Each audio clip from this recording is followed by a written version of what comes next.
আমার পকেটে একটা রুমাল থাকে, সাদা রুমাল। এই রুমাল দিয়ে যখন দস্তরখানা থাকে না, তখন আমি এই রুমালটা টেবিলের বিছায় দিই। তা আমি এই রুমালটা টেবিলে বিছায় দিয়া এখানে বার্গারটা রাখলাম, রেখে আমি ওই হাতুর বাটাল কাগজ চামচ যা আছে সব সাইড করে রাখলাম। তো এটা আমি হাত দিয়ে সিরে সিরে খাওয়া শুরু করলাম। এবং টমেটোর সস দিয়েছে, তা আমি এই টমেটোর সসটা আঙ্গুল দিয়ে চেটে চেটে খাওয়া শুরু করছি। তা আমার পাশের টেবিলে বগুড়া থেকে কয়েকটা ইয়ং লেডি তারা উঠেছে বাসে। ওরা আমাকে দেখে মুচকি মুচকি হাসে আর মনে মনে ভাবে, এই ভেলুর পাড়ার হুজুর কোথা থেকে আসলো, এই গাইয়া হুজুর কোথা থেকে আসলো। তা আমি ওদেরকে দেখে আর ভালোভাবে আঙ্গুল দিয়ে চেটে চেটে খাইতেছি। এরপরে এক পর্যায়ে আমি যখন তারা হাসাহাসি করতেছে আমাকে দেখে, আমি ওই মেয়েদের সামনে গেলাম, যাই বললাম, excuse me madam, I talk to about English, you know English. যেই না আমি এই কথাটা বলছি, তো ওই মেয়ে দুটা মানে একদম তাকায় উঠছে। আমি ইংরেজি জানি, আমি ইচ্ছা করে ইংরেজি বলবো না। কেন বলবো? ইংরেজরা এদের 200 বছরের গোলাম বানিয়েছে আমাদেরকে।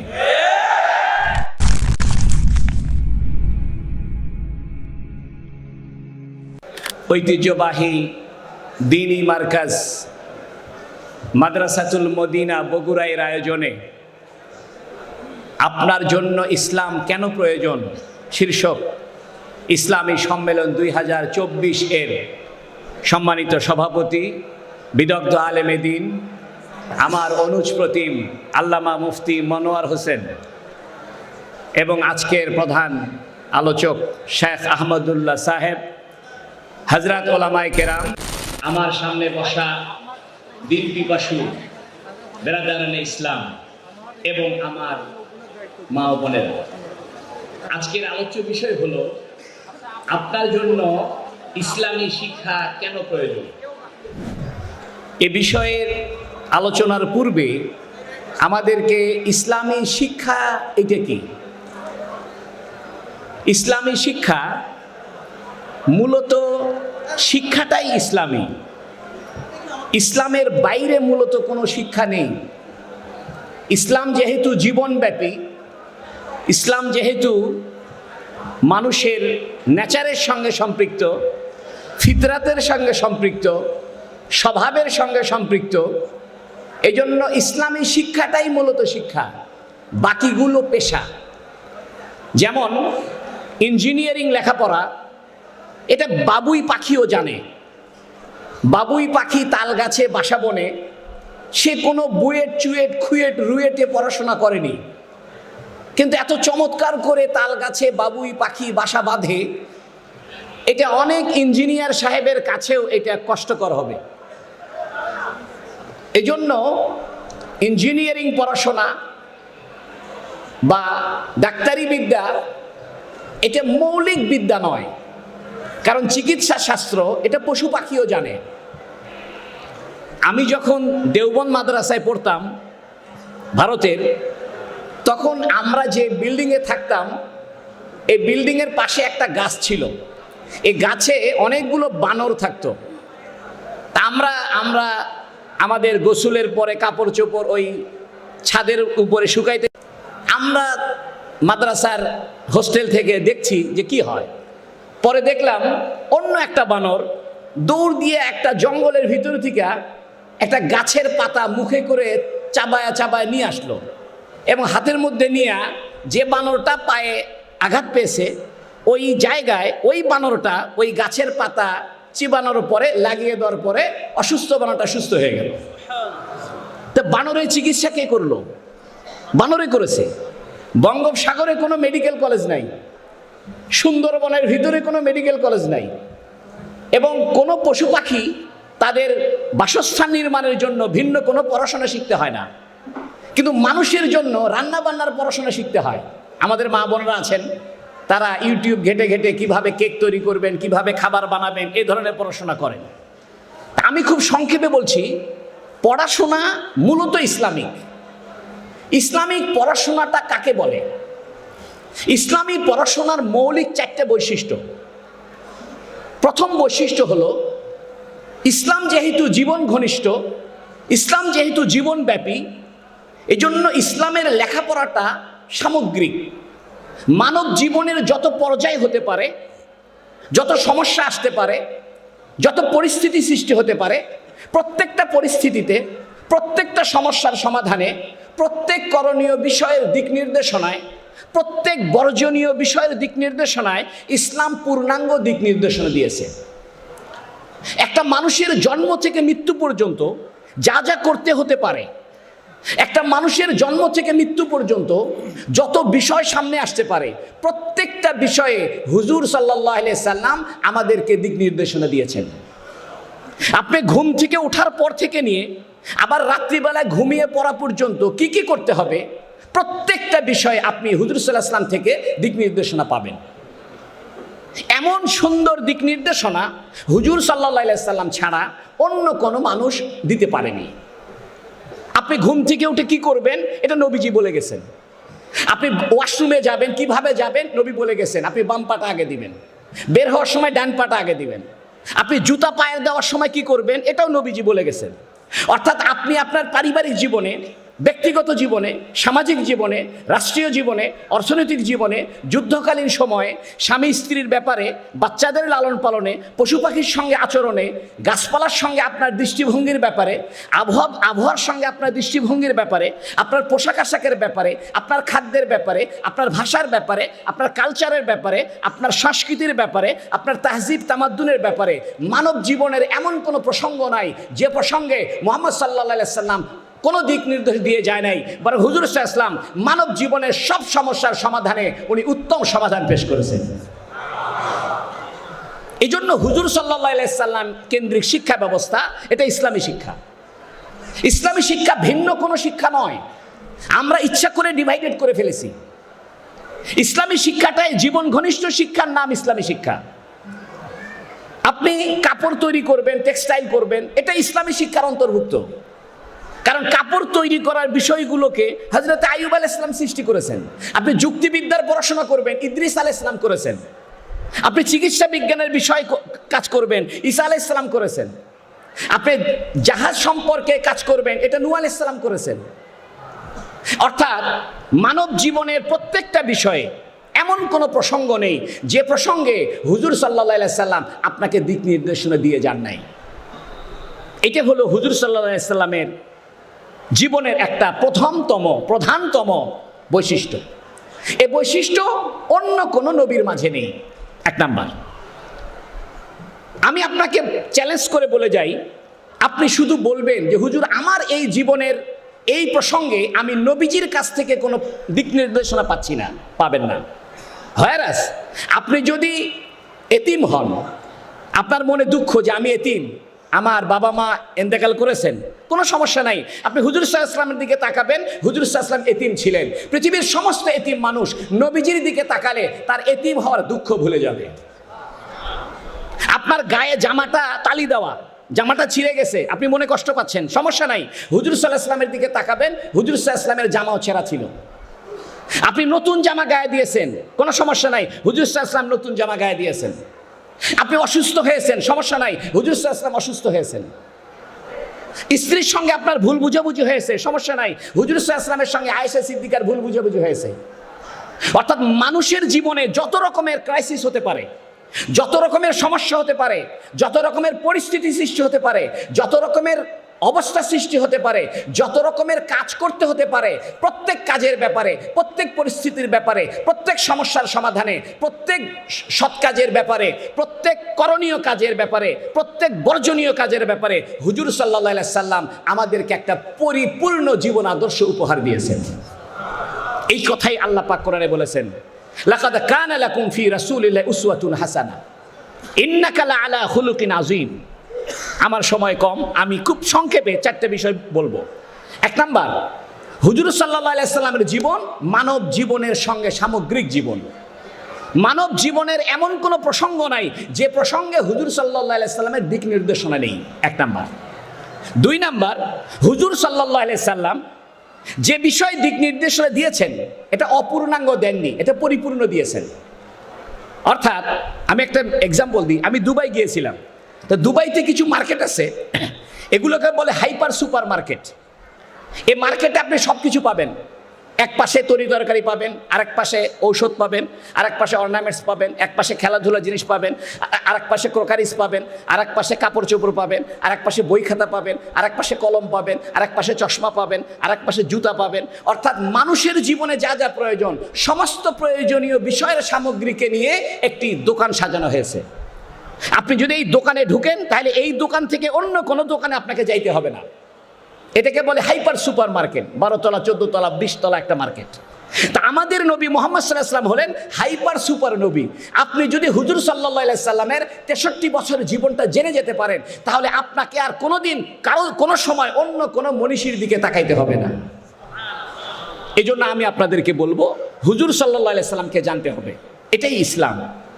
নাম্বার 2, হুজুর সাল্লাল্লাহু আলাইহি সাল্লামের জীবনের প্রত্যেকটা বিষয় পরিপূর্ণ।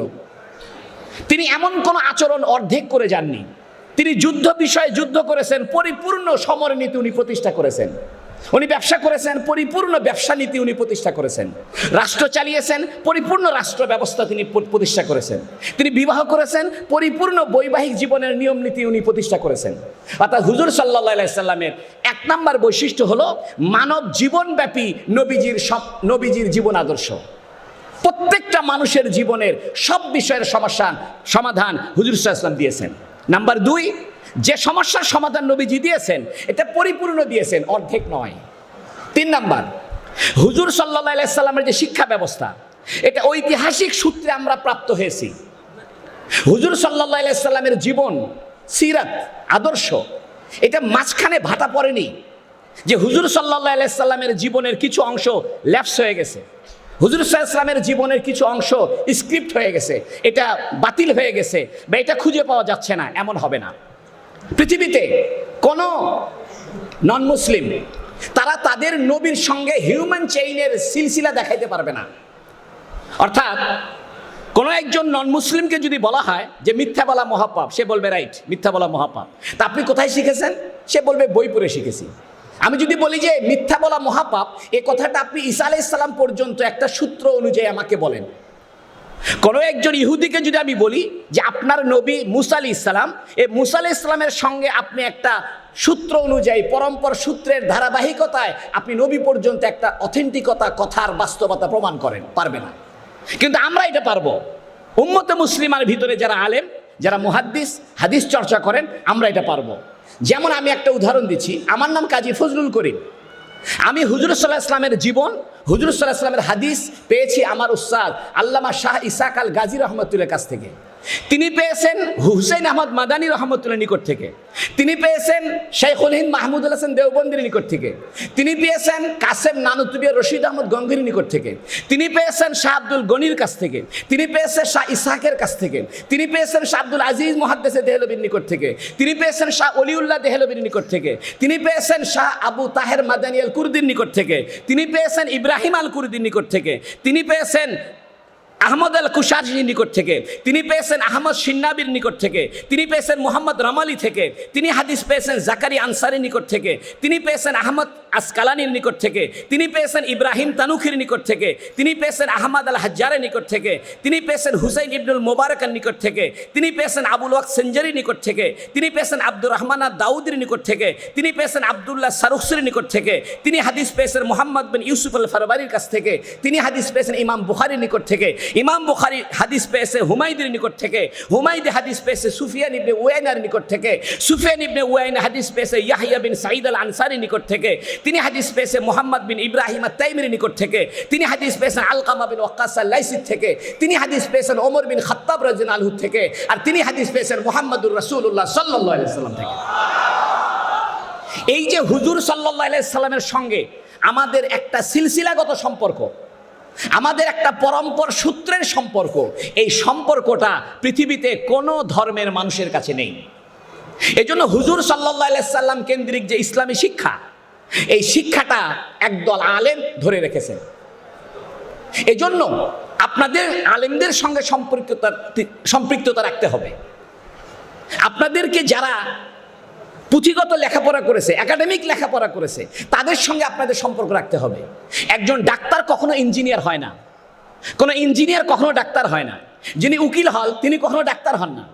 উকিল হওয়ার জন্য যেমন ব্যারিস্টার ল দরকার, উকালতি কলেজ দরকার, ডাক্তার হওয়ার জন্য যেমন মেডিকেল কলেজ দরকার, ইঞ্জিনিয়ার হওয়ার জন্য যেমন বুয়েট চুয়েট রুয়েট খুয়েট দরকার, ঠিক কোরআনের বিশেষজ্ঞ হওয়ার জন্য মাদ্রাসা দরকার। এই জন্য এই মাদ্রাসা শিক্ষায় আপনাদের সন্তানদেরকে শিক্ষিত করবেন। যদি এতটুকু না পারেন, কমস কম আপনার সন্তানকে কোরআন শেখাবেন। আপনার সন্তানকে যদি আপনি কোরআনের সঙ্গে পরিচয় না করায় দেন, কোরআনের অর্থের সঙ্গে পরিচয় না করায় দেন, হুজুর সাল্লাল্লাহু আলাইহি সাল্লামের সঙ্গে পরিচয় না করায় দেন, আপনার ছেলে ইসলামের গণ্ডিতে থাকতে পারবে না।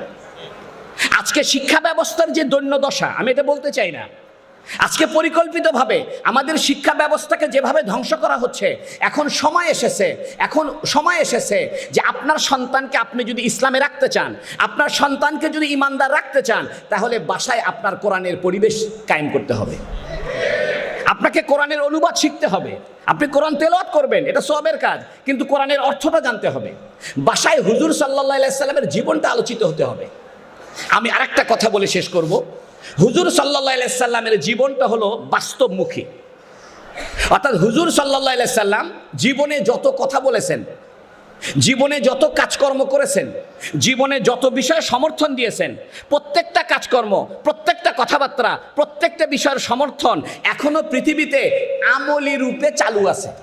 একটা এক্সাম্পল দিই,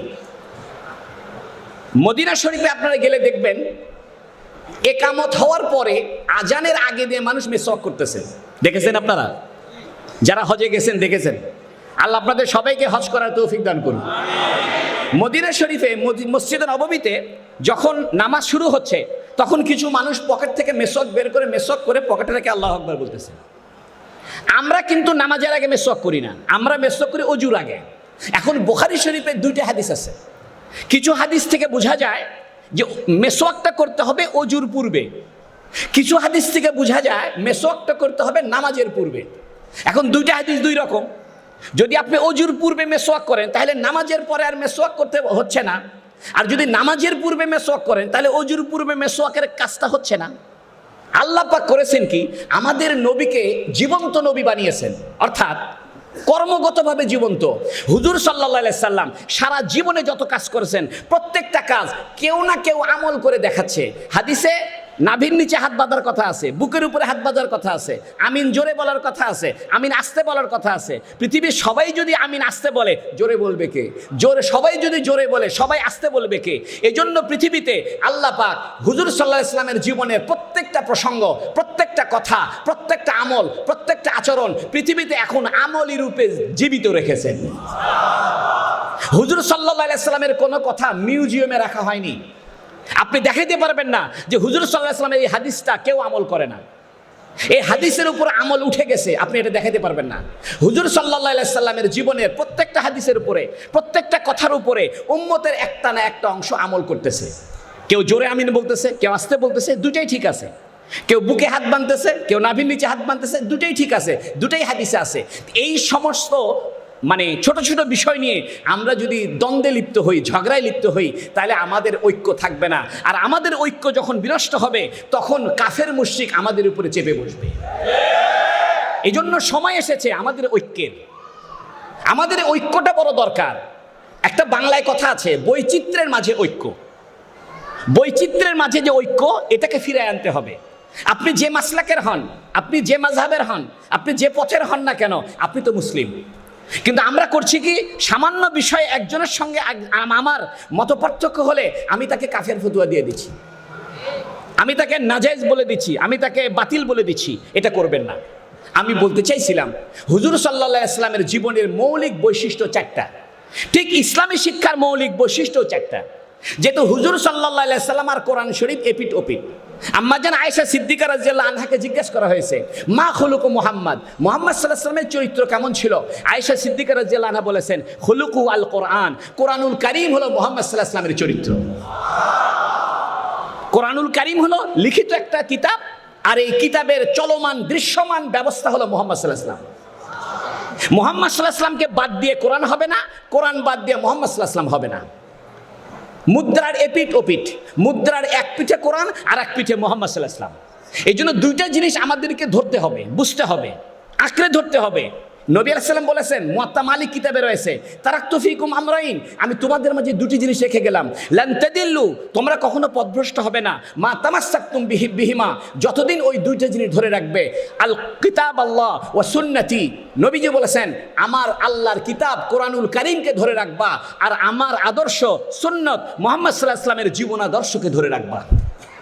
আজকে আমরা মুহাম্মদ সাল্লাল্লাহু আলাইহি ওয়াসাল্লামকে জানার সময় নেই, ফেসবুকে সময় দিচ্ছি, ইউটিউবে সময় দিচ্ছি, গুগলে সময় দিচ্ছি, কত রকমভাবে সময় ব্যয় করছি, মুহাম্মদ সাল্লাল্লাহু আলাইহি ওয়াসাল্লামকে জানার সময় আমাদের হচ্ছে না, কোরআন জানার সময় আমাদের হচ্ছে না।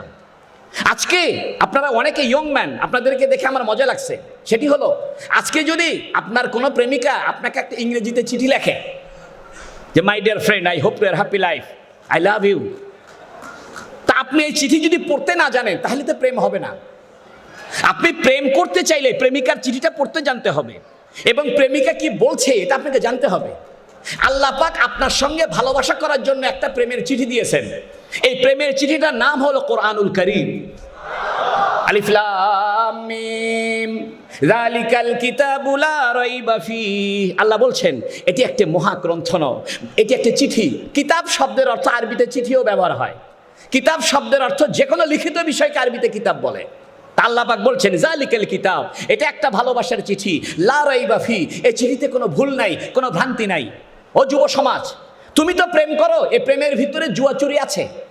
সারা রাত ঘুমিয়ে ঘুমিয়ে কাটিয়েছে, সকালবেলা চিঠি লিখে বলতেছে আমি তোমার জন্য সারা রাত বিনিদ্র রজনী কাটিয়েছি, মিথ্যা কথা। তোমার জন্য বলতেছে তোমাকে ছাড়া আমি বাঁচবো না, অথচ সে আরো দুইটা প্রেম করে। তোমাকে বলতেছে তুমি আমার জান, তুমি আমার প্রাণ, তোমার কাছ থেকে মোবাইলের ফ্লেক্সি নিচ্ছে, কিন্তু সে নিচে নিচে তলে তলে আরো দুইজনের সঙ্গে প্রেম করে। এগুলো বাদ দাও, তোমার প্রেম হবে মুহাম্মদুর রাসূলুল্লাহ সাল্লাল্লাহু আলাইহি সাল্লামের সঙ্গে, তোমার প্রেম হবে কোরআনুল কারীমের সঙ্গে। একটা ছোট্ট গল্প বলবো, আপনারা কি শুনতে রাজি?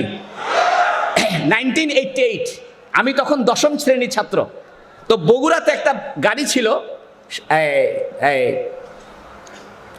ভুলে গেলাম, রাজভান্ডারীদের গাড়ি স্যার ছিল, হাসনা এন্টারপ্রাইজ, রাইট।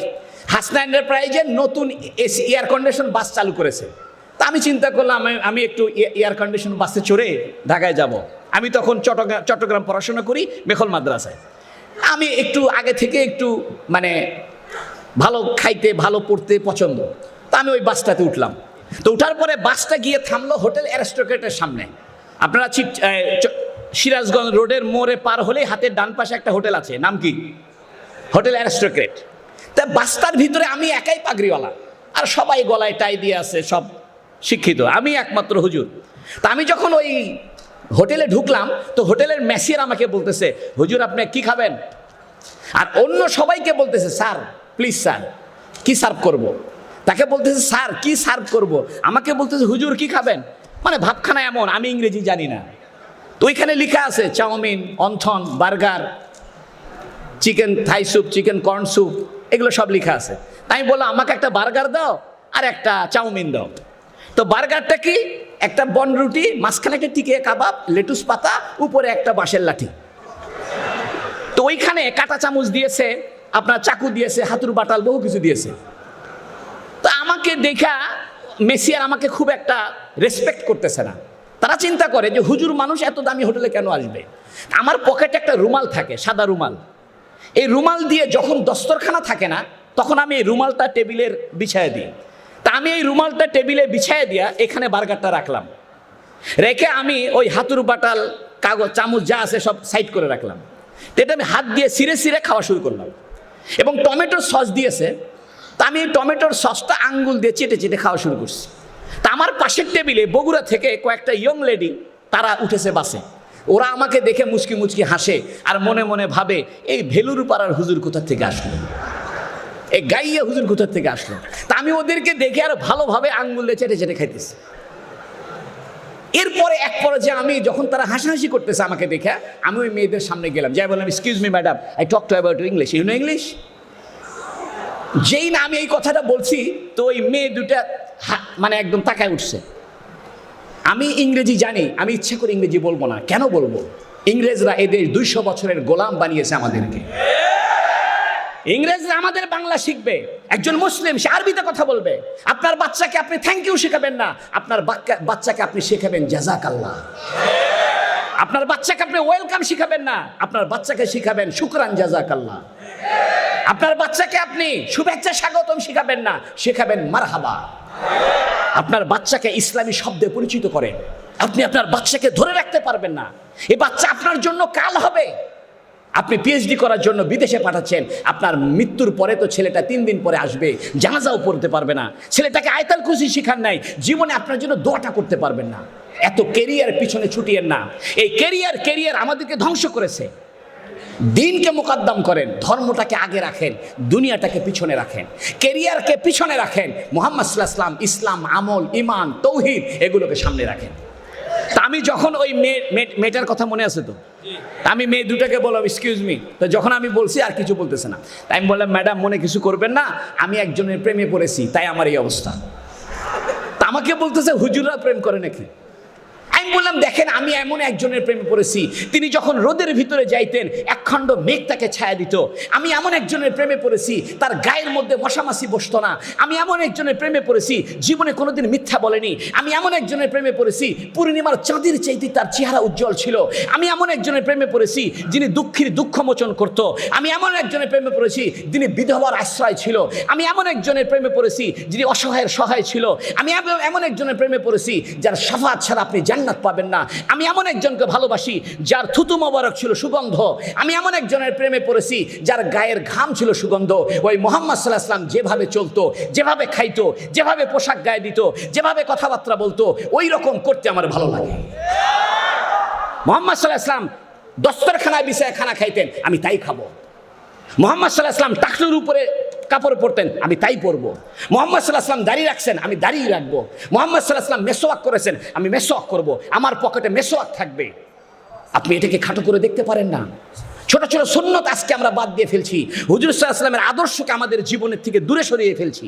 আপনি ব্রাশ করেন সমস্যা নাই, পেস্ট ব্যবহার করেন, এটা চিকিৎসা হিসেবে করেন, কিন্তু একটা গাছের ডাল হুজুর সাল্লাল্লাহু আলাইহি ওয়াসাল্লামের সুন্নত হিসেবে রাখেন। আপনি খানা খাওয়ার সময় আঙ্গুলটা চেটে খান, প্লেটটা আঙ্গুল দিয়ে চেটে খান। মেডিকেল সায়েন্স বলতেছে যে ব্যক্তি আঙ্গুল চেটে খায়, প্লেটটা চেটে চেটে খায়, তার মুখের ভিতরে এক ধরনের লালা সৃষ্টি হয়, এই লালাটা তার হজমের উপকার করে। আপনি মুহাম্মদ সাল্লাল্লাহু আলাইহি ওয়াসাল্লাম চিনলেন না। ও যুবক, আমার কলিজা ফেটে যায়। তুমি কিডসকে চিনলা, বাইরনকে চিনলা, হুমায়ুন আহমেদকে চিনলা, আইয়ুব বাচ্চুকে চিনলা, গোটা দুনিয়ার সমস্ত তোমার সেলিব্রিটিদের চিনলা। পৃথিবীর সবচেয়ে সেলিব্রিটি, পৃথিবীর একমাত্র সেলিব্রিটি মুহাম্মাদুর রাসূলুল্লাহ সাল্লাল্লাহু আলাইহি ওয়াসাল্লাম। আমি তোমাদেরকে উদাত্ত আহ্বান জানাবো, মুহাম্মদ সাল্লাল্লাহু আলাইহি ওয়াসাল্লামের সুন্নতকে আঁকড়ে ধরো। আমি আপনাদেরকে 2টা দাওয়াত দেওয়ার জন্য আসছি। 1 নম্বর দাওয়াত, কোরআনকে ধরেন। ও যুবক, কেন আপনার জন্য ইসলামী শিক্ষা প্রয়োজন? ইসলামী শিক্ষা না হলে আপনি মানুষ থাকবেন না। ইসলামী শিক্ষা না হলে আপনি মানবতা বোধ জানবেন না। ইসলামী শিক্ষা না থাকলে আপনি মনুষ্যত্ব শিখবেন না। ইসলামী শিক্ষা না থাকলে আপনার পরিবার ব্যবস্থা ঠিক থাকবে না। ইসলামী শিক্ষা না থাকলে আপনার সন্তান অমানুষ হবে। ইসলামী শিক্ষা না থাকলে বোনের সঙ্গে আপনার সম্পর্ক ছিন্ন হবে। ইসলাম থাকলে আপনি বোনকে সম্পত্তির ভাগ দিবেন। আমি মহিলাদের জন্য 2টা কথা বলে শেষ করব। মহিলাদের একটা বড় ধরনের প্রবলেম যে হুজুর সাল্লাল্লাহু আলাইহি ওয়াসাল্লাম এতগুলো বিয়ে কেন করেছেন। আমি কাজী ফজলুল করিম কালকেই যদি একটা বিয়ে করতে চাই, তাহলে আমার বউ বলবে তোমার চেয়ে খারাপ কেউ নাই। আর 4টে বিয়ে যদি করি তাহলে তো মহিলারা আমাকে দেখতেই পারবে না। সেখানে হুজুর সাল্লাল্লাহু আলাইহি ওয়াসাল্লাম বিয়ে করেছেন 13টা, 11টা নিয়মতান্ত্রিক বিবাহ, আর 2টাকে হুজুর সাল্লাল্লাহু আলাইহি ওয়াসাল্লাম আজাদ করে মুক্ত করে বিবাহের মর্যাদা দিয়েছেন। 13 জন স্ত্রী ছিলেন। এবং মজার ব্যাপার হলো হুজুর সাল্লাল্লাহু আলাইহি ওয়াসাল্লাম প্রথম বিবাহ করেছেন বয়সের দিক থেকে অসামঞ্জস্যপূর্ণ। হুজুর সাল্লাল্লাহু আলাইহি ওয়াসাল্লামের বয়স যখন 25, খাদিজা রাদিয়াল্লাহু আনহার বয়স তখন 40। আর হুজুর সাল্লাল্লাহু আলাইহি ওয়াসাল্লামের বয়স যখন 53, তখন হুজুর সাল্লাল্লাহু আলাইহি ওয়াসাল্লাম বিয়ে করেছেন আয়েশা সিদ্দিকা, বয়স 9। এখন নাস্তিকদের কাছে এটা একটা বড় মোক্ষম সুযোগ যে তোমাদের মুহাম্মদ তো বালিকাকে বিয়ে করে, তোমাদের মুহাম্মদ তো বহু বিবাহ করে, তোমাদের মুহাম্মদ তো নাউজুবিল্লাহ ক্যারেক্টারের দিকে দুর্বল। ও যুবক শুনে রাখো, ও নাস্তিকেরা শুনে রাখো, মন খুলে শুনে রাখো, হুজুর সাল্লাল্লাহু আলাইহি ওয়াসাল্লাম বিবাহ করেছেন, এটা বৈষয়িক প্রয়োজনে বিবাহ করেন নাই, এটা বায়োলজিক্যাল কারণে বিবাহ করেন নাই। হুজুর সাল্লাল্লাহু আলাইহি ওয়াসাল্লাম বিবাহ করেছেন, জীবন পৃথিবীতে অতিবাহিত করেছেন ইসলামের জন্য, তৌহিদের জন্য, মানবতার জন্য, বিশ্বাসের জন্য, পৃথিবীতে শান্তি আর রহমত প্রতিষ্ঠার জন্য। হুজুর সাল্লাল্লাহু আলাইহি ওয়াসাল্লামের বয়স যখন 25, খাদিজা রাদিয়াল্লাহু আনহার বয়স তখন 40। এখন আমি উল্টাটা ধরি, নবীর বয়স যদি 40 হইতো আর খাদিজা রাদিয়াল্লাহু আনহা বয়স যদি 25 হইতো, আর হুজুর সাল্লাল্লাহু আলাইহি ওয়াসাল্লাম যদি গারে হেরাতে গিয়ে রাত্রে 6 মাস থাকতেন, আর দিনের বেলা বাড়িতে বাড়ি ইসলামের দাওয়াত দেন, রাত্রেবেলা নবী বাসায় থাকেন না, গারে হেরাতে থাকেন, সারা রাত নামাজ পড়েন, তাহলে 25 বছরে একজন স্ত্রী বলতো, মোহাম্মদ আপনি কি শুরু করছেন, আপনি তো আমার হক আদায় করেন না, আমার বয়স 25, আপনি তো সারা রাত খালি নামাজ পড়েন আর সারা রাত ধরে আপনি গারে হেরায় থাকেন, এইরকম আপনি তো আমার হক আদায় করলেন না।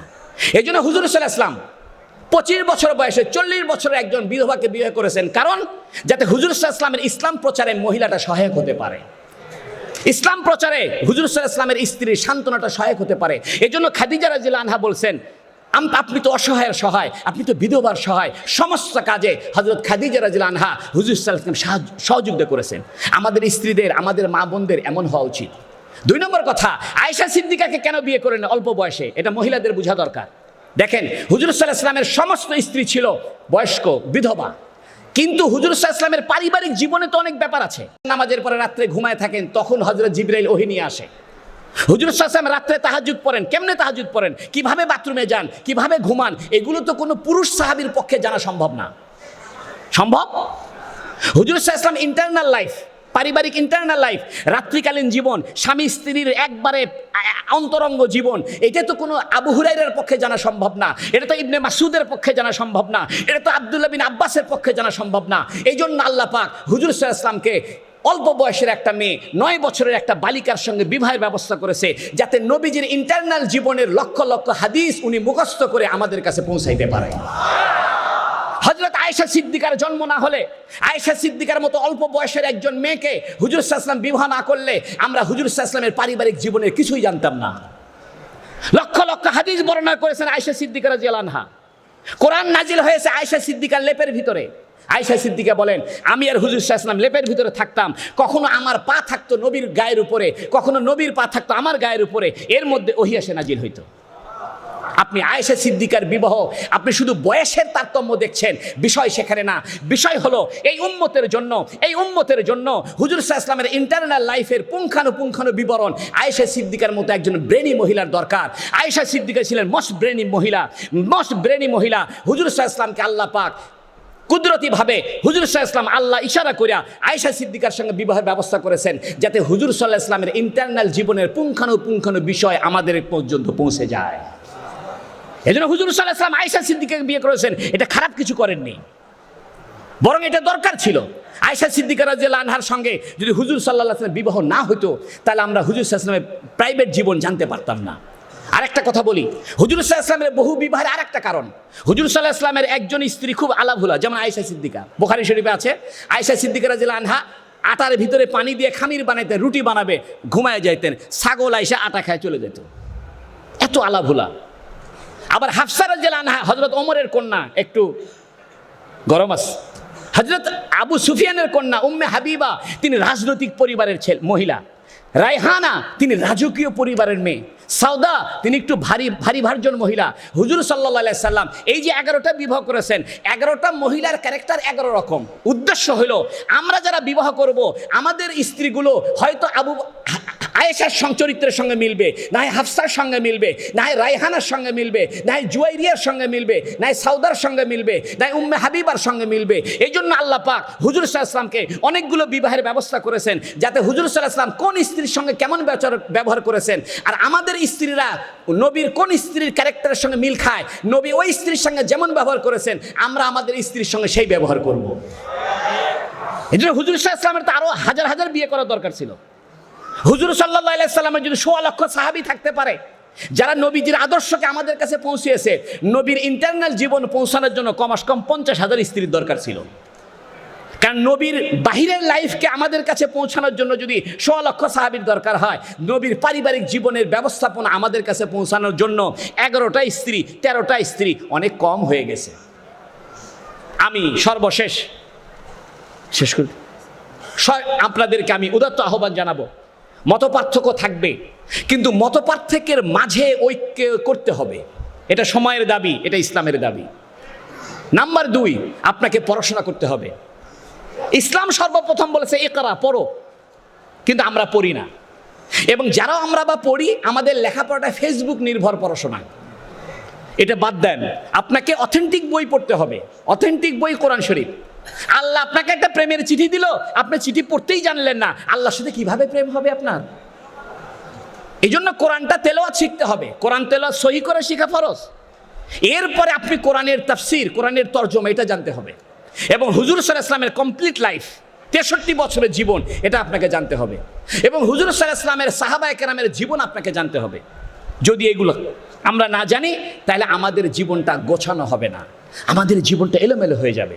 এই জন্য আমি আপনাদেরকে বলবো, আপনার সন্তানকে বাসার মক্তবে পাঠান, মসজিদের মক্তবে পাঠান, প্রত্যেকটা মসজিদে একটা মক্তব প্রতিষ্ঠা করেন। আমাদের এখন ব্রিলিয়েন্ট লোকের প্রয়োজন, খুব গবেষক স্কলারের প্রয়োজন, তবে তার চাইতে বেশি প্রয়োজন ঘরে ঘরে কোরআন শিখাতে পারে এইরকম একজন মুয়াজ্জিন সাহেব, এইরকম একজন মসজিদের ইমাম, এরকম একজন মসজিদের খাদেমের বেশি দরকার। আপনি ইন্টেলেকচুয়াল ফোরামে বড় বড় দামি দামি কথা বললেন, এসি রুমে বসে খুব ইরান তুরানের গল্প দিলেন, কিন্তু এদেশের প্রজন্ম, এদেশের সন্তানদেরকে কোরআন শিক্ষার থেকে বঞ্চিত করলেন, এদেশের সন্তানদেরকে ইসলামী সভ্যতা থেকে দূরে সরিয়ে ফেললেন, এদেশের সন্তানদেরকে মুহাম্মদ সাল্লাল্লাহু আলাইহি ওয়াসাল্লামের সঙ্গে পরিচয় ঘটাইলেন না। আপনার ইন্টেলেকচুয়াল ফোরাম থাকবে এসি রুমে, আর নিচে নিজে আপনার সন্তান হবে নাস্তিক। এজন্য আমাদের মূল কাজে হাত দিতে হবে, আপনার বাসার ক্যারেক্টারকে, আপনার বাসার পরিস্থিতিকে পরিবর্তন করতে হবে।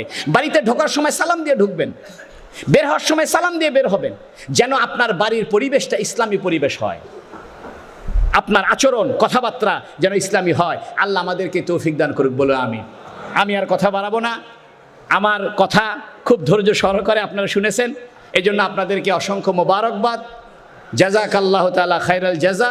আপনারা আমার জন্য দোয়া করবেন, আমি আপনাদের দোয়া করছি। আবারও বলছি, কোরআন জানতে হবে, হুজুর সাল্লাল্লাহু আলাইহি ওয়াসাল্লামকে চিনতে হবে, এবং সে অনুযায়ী প্র্যাকটিসিং মুসলিম হতে হবে। পৃথিবী যেদিকে যায় যাক, পৃথিবী আপনি থাকবেন না, পৃথিবীতে আর কোনো দিন ফিরে আসতে পারবেন না। ওয়ান টাইম লাইফ, আপনি পৃথিবীতে একবার চলে গেলে আর আসতে পারবেন না। একটাই জীবন, এই জীবন আপনাকে তৈরি করতে হবে আখিরাতের জন্য। কিন্তু আমরা ক্যারিয়ারের জন্য ইসলামকে বাদ দিচ্ছি, ক্যারিয়ারের জন্য ইসলামকে সরিয়ে দিচ্ছি। না, আমি ইসলামকে গ্রহণ করব, ক্যারিয়ারকে পিছনে ফেলবো। আমার ক্যারিয়ারের দরকার নাই, আমার ইসলাম দরকার, আমার ঈমান দরকার। এই মুহূর্তে আমার মৃত্যু হতে পারে, আইনামা তাকুনু ইউদরিকুমুল মাউত, তুমি যেখানেই থাকো মৃত্যু তোমাকে ধরবে। এই জন্য রব্বুল আলামিন আমাদের সবাইকে কোরআনমুখী, রাসূলুল্লাহ সাল্লাল্লাহু আলাইহি ওয়াসাল্লামের সিরাতমুখী, ওলামায়ে কেরামমুখী এবং ঐক্যমুখী জীবন গঠন করা তৌফিক দান করুক, বলুন আমিন। ওয়া আখিরু দাওয়ানা আনিল হামদুলিল্লাহি রাব্বিল আলামিন। আসসালামু আলাইকুম ওয়া রাহমাতুল্লাহি ওয়া বারাকাতুহু।